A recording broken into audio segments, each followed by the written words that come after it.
दादरा नगर हवेली प्रदेश Congress committee द्वारा press conference का आयोजन किया गया है। इस प्रेस कॉन्फ्रेंस में सभी मीडिया मित्रों का स्वागत है। आज की प्रेस कॉन्फ्रेंस विशेष तौर पर, जैसे आप सभी जानते हैं कि स्थानीय स्वराज चुनाव को लेकर पिछले 10-15 दिन से प्रदेश में चहल पहल चल रही थी और दादरा नगर हवेली के इतिहास में पहली बार ऐसा हुआ है कि स्थानीय स्वराज संस्था चुनाव की चर्चा देश में हो रही है। राष्ट्रीय स्तर पर आज चर्चा का विषय बना हुआ है। जैसा आप सभी साथी जानते हैं कि दादरा नगर हवेली में स्थानीय स्वराज चुनाव को लेकर जो प्रक्रिया चल रही थी, चुनाव आयोग से लेकर स्थानीय प्रशासनिक अधिकारी से लेकर भाजपा और भाजपा के यहाँ पर जो भी भाजपा समर्थक जो अधिकारी हैं, वो तमाम सारी चीज़ें प्रदेश में आम जनता के बीच में और प्रदेश में हर लोगों के बीच में एक चर्चा का विषय बना हुआ था। और आप सभी लोगों के माध्यम से, आपके चैनलों के माध्यम से हमने हर चीज़, जो भी चीज़ इस 15-20 दिनों में जो स्थानीय स्वराज चुनाव को लेकर जो घटनाएं हुई है, वो तमाम चीज़ें हमने मीडिया के सामने रखी। और यहाँ से लेकर ऑल इंडिया कांग्रेस कमेटी द्वारा राष्ट्रीय स्तर पर भी इसका पीसी करके हमारे वरिष्ठ नेताओं ने इस मुद्दे को एक चर्चा के विषय बनाया। चर्चा के विषय बनाने के पीछे हेतु यही था कि जो दादरा नगर हवेली में भाजपा और चुनाव आयोग के अधिकारियों ने मिलकर संविधान और लोकतंत्र की हत्या की है। जैसा आप सभी जानते हैं कि दादरा नगर हवेली में 26 पंचायत, 26 जिला पंचायत और 15 काउंसिलर और करीब 350-400 के आसपास वार्ड मेंबरों की यहाँ पर एक जो अलग एक व्यवस्था है यहाँ पर स्थानिक स्वराज संस्था की, जिसमें आप सभी जानते हैं कि पहले दिन से नहीं है कि ये अगस्त-सितंबर से ही शुरू हो गया था ये मामला। और जैसा आप सभी जानते हैं कि 20 पंचायत में से 26 पंचायत और 26 पंचायत के बाद आनन फानन में चुनाव आयोग ने यहाँ पर चुनाव घोषित करना, एक आज पूरी इसकी स्क्रिप्ट सामने आ चुकी है कि क्यों भाजपा ने इतना आनन फानन में चुनाव घोषित किया, क्यों 20 जिला पंचायत में से 26 करने की जरूरत क्यों पड़ी। ये तमाम चीजें आज सामने आ चुकी है। कांग्रेस पार्टी ने हमेशा जो भी चीजें बातें की है, वो तमाम चीजें दस्तावेज पुरावों के साथ में की है। हमने कोई हवा में बात नहीं की है। जैसा आपने सभी देखा है कि कल का परिणाम आपने देखा कि कांग्रेस पार्टी के पास 15 सरपंच और 6 जिला सदस्य और 1 काउंसिलर की सीट बची थी। और सरपंच में 2 को हमने समर्थन किया था, जिसमें नरोली पंचायत और जिसमें गलोंडा पंचायत। इस हिसाब से हम देखने जाए तो 15, 16 और 17 सीटों के ऊपर हम लोग चुनाव लड़े। 17 में से नरोली हम लोग हारे हैं। गलोंडा, जिसको हमने समर्थन किया था, वो सीट के साथ हम 9 सरपंच यानी कि पंचायत जीत चुके हैं। मतलब 17 में से 9 और एक अन्य पार्टी यहाँ जो स्थानीय पार्टी है यानी 10, यानी कि 17-18 जगह पर ही चुनाव हुए और उसमें करीब 10 जगह पर, 9 जगह पर कांग्रेस पार्टी और एक अन्य यानी कि 10 जगह पर यहाँ पर चुनाव हुए, जो सही में मायने में यहाँ पर लोकतंत्र और संविधान की रक्षा करने के लिए ये पूरी टीम कांग्रेस पार्टी और अन्य और यह जो हमारे जो भी अन्य विपक्ष के जो लोग हैं वो चुनाव लड़े और बिल्कुल संविधान और लोकतंत्र हमने बचाने का कार्य किया। इसमें आप परिणाम स्वरूप आप देख सकते हैं कि अगर 17-18 सीट पे चुनाव लड़े और 10 कांग्रेस पार्टी, 9 कांग्रेस पार्टी और एक अन्य यानी 10 होते हैं, यानी कि स्थानीय स्वराज संस्था में चुनाव अगर ऑफिशियली हुए, उसमें परिणाम स्वरूप हम लोग 10 यानी कि सरकार हमारी बन चुकी। परिणाम स्वरूप अगर देखते हैं, अगर हमारे पास 22-23 जिला सदस्य थे और 22-23 करीब हमारे पास सरपंच थे। अगर जानबूझकर प्री प्लानेड सोची समझे साजिश के तहत भाजपा और चुनाव आयोग और विशेष में आरओ रिटर्निंग ऑफिसर प्रियांक किशोर भाजपा की दलाली नहीं करते और कांग्रेस पार्टी और अन्य विपक्षी लोगों के फॉर्म रिजेक्ट नहीं करते तो आज परिणाम कुछ अलग होता। जो फॉर्म रद्द हुए हैं उसको लेकर ऑल इंडिया कांग्रेस कमेटी, हमारे कांग्रेस के वरिष्ठ नेता, पूरी हमारी लीगल टीम उसको हाई कोर्ट में चैलेंज कर चुके हैं हम, और हाई कोर्ट से इनको बम्बू आया हुआ है और 15 दिन में किस बेसिस के ऊपर जो फॉर्म रिजेक्ट किए हैं उसका पूरा ब्यौरा मांगा गया है। तो वो एक कानूनी लड़ा है, वो हम सोशल मीडिया या फिर छोटी मोटी चीज़ों पर हम चर्चा नहीं करेंगे। जहां कानूनी लेवल की बात आएगी वही बात रखेंगे। तो आपके चैनलों के माध्यम से प्रदेश की जनता को हम बताना चाहते हैं कि जितने भी फॉर्म जो रिजेक्ट हुए हैं उसको लेकर हमारी लीगल टीम या प्रदेश स्तर की लीगल टीम और ऑल इंडिया कांग्रेस कमेटी की लीगल टीम हमारी मुंबई हाई कोर्ट में प्रक्रिया प्रोसेस शुरू हो चुकी है और 15 दिन के अंदर इनको जवाब मांगा गया है। तो ये हमारी एक लीगल तौर पर लड़ाई है, वो भी जनता को बीच में सामने आ जाए। पर भाई जैसे कि भारतीय जनता पार्टी ने कल ऐसा आरोप, जैसे आपकी बातों पर उन्होंने जवाब देते हुए कहा है कि भाजपा के भी कई सारे प्रत्याशी का फॉर्म रिजेक्ट हुआ, तो उन पर उन्होंने क्यों नहीं बोल रहे हैं, उस पर क्या करना है आपका? देखो, भाजपा को दादरा नगर हवेली में कोई सीरियस लेता नहीं है। पहली बात, भाजपा के पास भीड़ है, वो प्रशासक प्रफुल्ल पटेल के इशारे पर नाचने कूदने वाली मंडली है। इससे ज़्यादा उससे हम कुछ नहीं समझते। जितना प्रशासक प्रफुल्ल पटेल बोलेंगे, जितना इशारा करेंगे, उतना ही उनका काम है। रही बात, मैंने सुना उनका वक्तव्य सुना, तो आपके चैनलों के माध्यम से उनको खुली चुनौती हम देते हैं। बीजेपी के अध्यक्ष अगारिया जी जगह समय तय कर ले, कांग्रेस पार्टी अध्यक्ष, हमारी पूरी टीम, पूरी कमेटी लाइव डिबेट करने के लिए चुनाव और चुनाव में जो विकास के मुद्दे की बात कर रहे हैं, वो तमाम चीज़ों को लेकर हम जनता के सामने बात रखने के लिए तैयार हैं। जगह तय समय वो तय कर लें। नगर पालिका में क्यों आपके रिजेक्ट हुए, क्या कारण था? देखिए, कारण हमने बहुत पहले बता चुके हैं कि 15 में से 14 फॉर्म हम लोगों ने भरे थे, उसमें से 11 से 14 हमारे जो फॉर्म है उसकी स्क्रूटनी नहीं हुई। जब स्क्रूटनी नहीं हुई और वो फॉर्म डायरेक्ट रिजेक्ट हुए, तो यहाँ पर ये बात तो कलेक्टर को पूछना चाहिए, रिटर्निंग ऑफिसर को पूछना चाहिए आप लोगों को कि भाई कांग्रेस आरोप लगा रही है कि 11 से ये 14 तक स्क्रीनिंग के लिए बुलाया ही नहीं गया। तो आपको पूछना चाहिए, बोलना चाहिए कि भाई कांग्रेस ये आरोप लगा रहे हैं, और सिर्फ दादरा नगर हवेली नहीं, all India Congress committee level पर, नेशनल लेवल पर किसी के सामने बात रख रही है, तो आरोप को इसका खुलासा करना चाहिए। और एज ए मीडिया के तौर पर आप लोग को पूछना चाहिए, बात रखनी चाहिए कि भाई कांग्रेस जो इतना आरोप लगा रही है, और हमने तो कहा है, सिर्फ हमारे वरिष्ठ नेताओं ने तो अभी तक चुनाव वोट चोरी की बात की थी, लेकिन दादरा नगर हवेली में भाजपा वोट चोरी के से एक कदम आगे बढ़कर पूरे चुनाव चोरी और चुनाव हाईजैक करने की बात कही है, वो सामने बात आ चुकी है।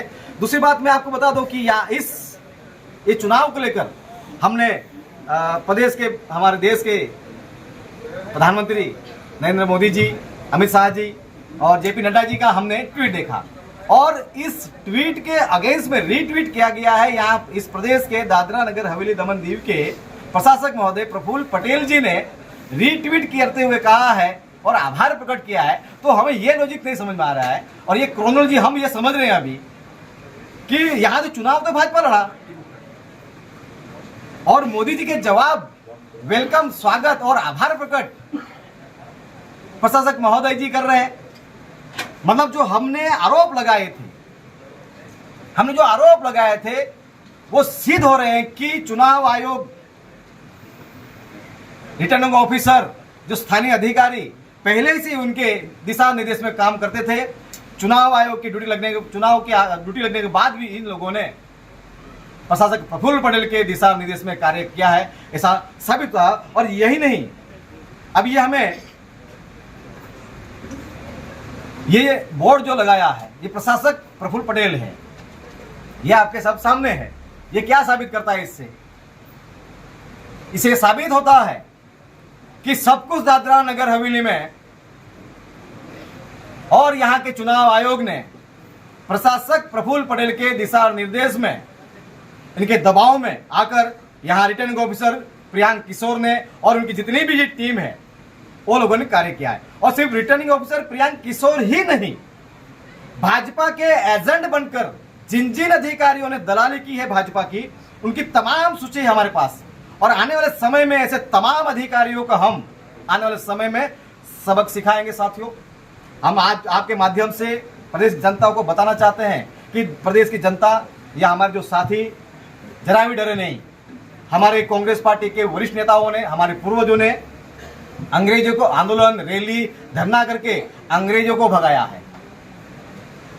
तो ये काले अंग्रेज और जो भाजपा के एजेंट और भाजपा की जो लोग हैं, वो अंग्रेजी को गुलामी करने वाले जो लोग हैं, उनके सामने आने वाले समय में संविधान और कानून में के दायरे में रहकर तमाम हम लोग आंदोलन, रैली, धरना करके और जो भी यहाँ पर हम अभियान शुरू करेंगे आने वाले में। अब तो ये चल रहा था अब तक तो कि वोट चोर गद्दी छोड़, ये मूवमेंट चल रहा था, लेकिन अभी हम लोग अभियान चलाएंगे कि चुनाव चोर गद्दी छोड़। ये जितने भी भाजपा के अधिकारियों के इशारे पे और चुनाव आयोग की मेहरबानी से, अधिकारियों की मेहरबानी से, प्रशासक प्रफुल्ल पटेल की मेहरबानी से जितने भी जिला प्रत्याशी या फिर काउंसिलर या जितने भी जो लोग हैं, इनके अगेंस्ट में आने वाले समय में कांग्रेस पार्टी पूरी ताकत के साथ चुनाव चोर गद्दी छोड़ का अभियान चलाएगी। प्रभु भाई, प्रदेश में रास्ता का जो समस्या है ना, ये बहुत ही जटिल हो गया है। आप चाहे नगर पालिका विस्तार में देखिए, चाहे गामरा विस्तार में देखिए, धूल मिट्टी से लोग परेशान हैं। इसके लिए आपका क्या मुहिम रहेगा? अभी तो आपका अच्छा सीट मिल गया। देखिए, अभी जैसे कि 9 पंचायत में हमारे सरपंच बने हैं, तो अभी हमारी जवाबदारियां बढ़ गई हैं। और अभी हमें यही समझ में हमारे लोगों को आ रहा है कि भी ये भाई जो रोड की बात है, रिंग रोड की बात आ रही है। मेरा कल ही विजिट हुआ, तो जो रिंग रोड की जो हालत है और पूर्व में जो अभी हमारे प्रत्याशी वार्ड नंबर 6 के सामने जो रजनी शेट्टी से जीती है, वो नगर पालिका प्रमुख रह चुकी है और वापस वो जीती भी है। प्रदेश में एक बात तो तय है कि दादरा नगर हवेली में एक ऐसा वर्ग है जो प्रदेश की समस्या से कोई उससे मतलब नहीं है, बस वो एक पार्टी विशेष के लोगों को समर्थक और सेंटर में क्या चल रहा है उसको देख रहे हैं। लेकिन जो यहाँ पर प्रदेश में जो समस्या है, रोड हो, लाइट हो, पानी हो, नौकरियां हो, औद्योगिक इकाइयों में हर जगह पर रोड की जो तकलीफ है वो जनता भुगत रही है। ये सब सामने है और हमारे सामने अभी जैसे कि अभी 26 पंचायत में से 9 पंचायत हमारे पास है, तो अभी हम वो भी देख रहे हैं कि जो लोगों की जो समस्या है उस समस्या को निराकरण करने के लिए हमें किन लेवल पर, किन स्तर पर ऊपर प्रशासन के समक्ष रजुआत करके, या क्योंकि रजुआत करने के बाद भी क्या उनका अभिप्राय आएगा, क्या उसका फीडबैक आएगा, उसके ऊपर पूरी रणनीति रहेगी। और आने वाले समय में जितनी भी जो समस्या है, और सिर्फ 9 पंचायत में नहीं, पूरे दादरा नगर हवेली में, जैसे हमने पहले कहा कि ये चुनाव सिर्फ चुनाव नहीं था, बल्कि संविधान और लोकतंत्र को बचाने की मुहिम थी। और हमने उसमें काफ़ी हद तक हमने प्रदेश की जनता ने हमें साथ और सहयोग दिया है। और आने वाले समय में ये लड़ाई को लेकर हम रोड से लेकर यहाँ पर हमारे वरिष्ठ नेताओं जो दिल्ली में राहुल जी गांधी है या पूरी जो टॉप लीडरशिप है, वो सब मिलकर यहाँ से रोड से लेकर संसद तक की लड़ाई हम, और हाई कोर्ट से लेकर सुप्रीम कोर्ट तक हम आने वाले समय में हर जनता के हक अधिकार की लड़ाई हम लोग लड़ेंगे। अध्यक्ष जी, लोकतंत्र के इस महापर्व में एक तिहाई जनता अपने को ठगा महसूस कर रही है। आगे कांग्रेस पार्टी इस तरह की ऐसी गतिविधियों की पुनरावृत्ति न हो, दोबारा लोगों का विश्वास कायम हो, लोगों को अपना हक और अधिकार मिले, और खासकर अपने वोट का अधिकार। इसके लिए क्या कहना है आपका और क्या रणनीति बनाने जा रहे हैं? देखिए, एक बात बहुत स्पष्ट है कि दादरा नगर हवेली में बीजेपी और प्रशासन ने मिलकर हमेशा जनता के हक अधिकारों का हनन किया है। और जो फंडामेंटल राइट्स, जो हमारे संविधान द्वारा जो हक मिले गए हैं, उसको भी आज छीने जा रहे हैं। ये वोट आज करीब 14 पंचायत में और करीब जो जिला पंचायत की बात आ रही है, तो करीब यहाँ पर 17-18 जगह पर यहाँ पर जो चुनाव नहीं हुए जिस विस्तारों में, तो ये यहाँ पर ये है कि अभी जो लोग चुनाव जीते हैं भाजपा के प्रत्याशी बनकर और अधिकारियों के एजेंट बनकर, इन लोगों ने पहले ही, ये लोग सिर्फ वो सब सरपंच या काउंसिलर या जिला सदस्य नहीं बने हैं, यही लोग ये जनता के अधिकार का हनन करके, मतलब जो लोकतंत्र की व्यवस्था में संविधान ने हमें जो अधिकार दिया था चुनाव प्रक्रिया का वोट देने का अधिकार था, वो वोट अधिकार छीनने का काम किया है लोगों ने। और आने वाले समय में, जैसे हमने पहले बोला है कि आने वाले समय में ये लोग अभी बड़ी बड़ी बातें कर रहे हैं, बड़े बड़े जो दावे कर रहे हैं, चुनावी मैदान में आने से पहले ही ये लोग डर गए थे, इनको समझ में आ गया था ये और इससे ये कल के परिणाम स्वरूप आप देख सकते हैं कि 15-16 में से हम लोग 9 या 10 सीट जीतते हैं। इसका परिणाम स्वरूप आप देख सकते हैं, अगर 26 में से 26 जगह पर कांग्रेस लड़ती या अन्य विपक्षी दल लड़ते तो भाजपा इस बार स्थानीय स्वराज संस्था के चुनाव में, चाहे जिला परिषद हो, चाहे पंचायत की बात हो, चाहे काउंसिल नगर परिषद की हो, वहां पर उनकी बुरी हाल होने वाली थी। तो ये इनको सबको पता था और आज हमें पता चल रहा है। आज भाजपा के ही कुछ लोग बता रहे हैं कि टोकिया जी ये तो 5-6 महीने पहले ही प्लानिंग हो चुकी थी, हमें तो निर्देश आ चुके थे, प्रदेश के बड़े अधिकारियों से हमें सूचना मिल गई थी कि ऐसा ऐसा होने वाले, बस तुम लोग फॉर्म भरो, बाकी हम लोग देख लेंगे ऐसा। तो ये आज धीरे धीरे बात खुल के सामने आ रही है। और रही बात वापस यही बात की, आज जो प्रशासक प्रफुल्ल पटेल जी का ये जो देख रहे हैं हम कि भाजपा यहाँ जीतती है और प्रशासक महोदय द्वारा अभिनंदन दिया जा रहा है, बधाई दी जा रही है, दैट मीन्स समझ में आ रहा है कि पूरी क्रोनोलॉजी जनता को समझ में आ रही है, कांग्रेस पार्टी उसको सारे लोग समझ रहे हैं हम लोग कि इसका बहुत बड़ा इनका पहले से प्लान हो चुका था।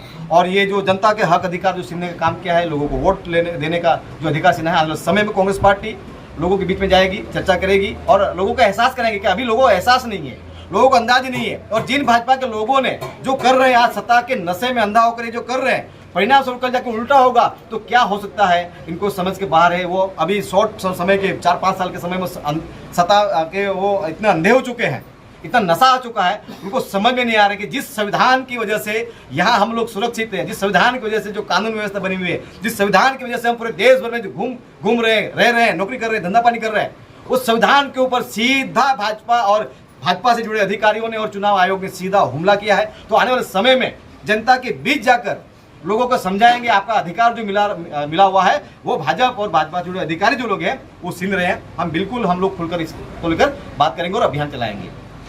अध्यक्ष जी, जैसे कि जो धांधली के जो आरोप कांग्रेस मतलब प्रदेश की कांग्रेस कमेटी ने लगाए, अगर वो सिद्ध साबित अगर हो जाते हैं तो क्या जितनी सीटों पे ये सब साबित होता है, जो रिजेक्ट हुए फॉर्म को फिर से चुनाव होने के कोई ऐसे संकेत? देखिए, ये एक जुडिशियल सिस्टम की बात है, जुडिशियल प्रक्रिया मैटर चला गया है और हाईकोर्ट या सुप्रीम कोर्ट में जो भी निर्णय आएगा और जो भी इस प्रक्रिया को लेकर जो कानून और संविधान के दायरे में जो भी आदेश आता है उसको लेकर हम लोग पूरी ताकत के साथ चुनाव लड़ने के अगर आदेश आता है तो बिल्कुल उसको हम वेलकम करेंगे और फिर ताकत से चुनाव लड़ेंगे। प्रभु भाई, सिलवासा 4 स्तर पे कल बीजेपी जीत के बाद वहाँ पे नाचने का प्रक्रिया को ये है, जुलूस जैसा निकाले लोग, और वहाँ पे किसी तरीके का भाजपा में या किसी अन्य में कोई खुशी नहीं देखी जा रही थी। क्या कहना चाहेंगे जो वहाँ पे काउंसिलर और सरपंच नाच रहे थे? देखिए, कैसे खुशी रहेगी, जैसे मैंने बोला कि 17-18 सीटों में से 10 सीटों के ऊपर विपक्षों का कब्जा है, वो तो वैसे ही हारे हुए हैं। वो तो अभी ऐसा हो गया है कि उनकी मजबूरी हो गई है सत्ता की वाह करना और इतना हमें सीट मिले हैं, ये लोगों के सामने दिखा रहे हैं। और मैं आपको बता दूं, ये लोग जनता को जो वोट देने का अधिकार दिया था उसको छीन कर जनता के साथी के ऊपर वो नाच रहे हैं। वो जनता को दिखा रहे हैं कि हमने वोट अधिकार छीन कर लोगों को वोट देने का अधिकार ही नहीं दिया, उसको ऊपर आके हम लोग जनता के बीच, जनता के साथी के ऊपर वो लोग नाच रहे हैं और जनता को संदेश मैसेज दे रहे हैं। अभी आप इसको लेकर एक बहुत स्पष्ट मैं आप लोगों के माध्यम से प्रदेश की जनता को बताना चाहता हूं कि पिछले 5 साल में क्या हुआ है। पिछले 5 साल में इन लोगों का एक ही डायलॉग था कि प्रशासन हमारा सुनता नहीं, ऊपर से आदेश है। तो अभी तो प्रशासनिक अधिकारियों की मेहरबानी की वजह से ही जितने भी प्रत्याशी जो बने हैं, इनके जो 70-80% की जो बात कर रहे हैं, जो अधिकारियों की मेहरबानी के ऊपर ही वो लोग सरपंच, काउंसिलर या जिला सदस्य बने हैं। कल जाकर जिला प्रमुख बनेंगे, कल जाकर नगर पालिका प्रमुख बनेंगे। तो ये क्या जनता के हक अधिकारों की बात प्रशासन समक्ष रजुआत कर पाएंगे? ये बड़ा सवाल है। जब जनता के हक अधिकारों की बात करने जाएंगे अधिकारियों के पास तो अधिकारी कहेंगे कि कौन सी जनता, किसके अधिकार, तुम तो हमारे भरोसे जीते हो, हमने जिताया है, तुम्हारा कोई अधिकार नहीं जनता के हक अधिकार मांगने की। ये बात आने वाले समय यही लोग बोलेंगे। प्रभु भाई, इस बार देखा जा रहा था कहीं ना कहीं लोगों को ये भी नहीं पता था कि वोटिंग है या नहीं है, कितने वार्ड में तो ये भी नहीं जानते कि हमारा काउंसिलर कौन और सरपंच कौन। इस पे क्या कहना चाहेंगे? देखिए, ये लोग मैंने पहले कहा था, यही गरुड़ पंचायत का, आप लोग गरुड़ पंचायत के ही हमारे उम्र के में आ गए, उम्र के जो लोग थे हमारे वो गरुड़ पंचायत में आ गए। तो पूरे जितने भी जो वार्ड वाइज जो जिनके जहाँ जिस परिवार का एक ही परिवार के 3 वार्ड में 4 वार्ड में अलग अलग जगह पर उनके वार्ड कि जो मतलब ये क्या बोले उसको अलग अलग वार्ड में इनके ट्रांसफर किया गया है। तो ये पूरा मैंने पहले बोला कि ये लोगों ने जब 20 पंचायत में से 26 पंचायत के तो पूरा आनंद फानंद में ही ये लोगों ने प्री प्लान तहत कम समय में से हमने कहा कि ये आए 10 तारीख चुनाव था, 9 तारीख रात को ये लोगों ने घोषित कर दिया। फिर ये लोग सेकंड सैटरडे और संडे छुट्टी रही। फिर 2 दिन ये लोग चले गए आपका ट्रेनिंग पीरियड में और 2 या 3 दिन रहे दस्तावेज लेने के लिए। उसमें भी ये लोगों ने तमाम प्रकार की कोशिश की, यानी ये लोगों ने पूरा प्लानिंग ही कर लिया था कि इस बार बीजेपी के अलावा विपक्ष कोई लोग चुनाव की प्रक्रिया में ही नहीं आए।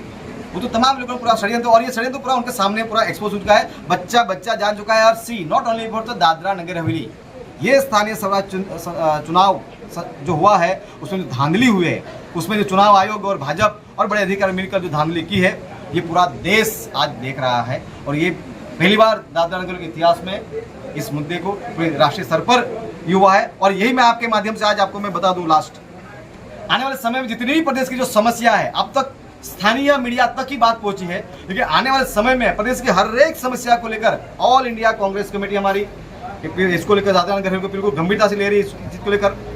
और आने वाले समय में दादरा नगर हवेली की प्रत्येक समस्या ऑल इंडिया कांग्रेस कमेटी कार्यालय से नेशनल मीडिया के सामने भी हर बातें अभी हम लोग रजूआत करेंगे और वहां पर भी उठाएंगे। प्रधानमंत्री द्वारा अमित शाह जी द्वारा ट्वीट करके दादरा नगर हवेली को बधाई दिया गया है, जो आप सोशल मीडिया द्वारा सुबह आप पोस्ट करके इस चीज़ पर टिप्पणी भी किए हैं, क्या कहना चाहेंगे उसके लिए? देखिए, दादरा नगर हवेली हमेशा ये लोग कहते हैं कि छोटा प्रदेश है, ये कहते हैं, ठीक है। अभी आप बोले कि जब दादरा नगर हवेली की इतनी बड़ी जो समस्या है, तब प्रधानमंत्री जी को, अमित शाह जी को, नड्डा जी के ध्यान नहीं आती, तब याद नहीं आता है। यहाँ चुनाव जीत गए, उसके लिए ट्वीट करने के समय है, क्योंकि प्रदेश की जनता प्रशासक प्रफुल्ल पटेल से तौबा हो चुकी है, भाजपा के नेताओं से, पंचायत राज के पावर से यहाँ पर हमारे प्रत्येक वर्ग परेशान हो चुका है। यहाँ पर पानी नहीं लोगों को मिल रहा है, रोड की सुविधा नहीं मिल रही है। ये जो समस्या है, समस्या का निराकरण करने के लिए प्रधानमंत्री के पास समय नहीं है, अमित शाह जी के पास समय नहीं है, नड्डा जी के पास समय नहीं है, और चुनाव जीत गए हैं, उसके लिए ढंढोरे पीट रहे हैं ये लोग। तो यहाँ पर इनकी कथनी और करनी कितना अंतर है, ये समझ में आ रहा है।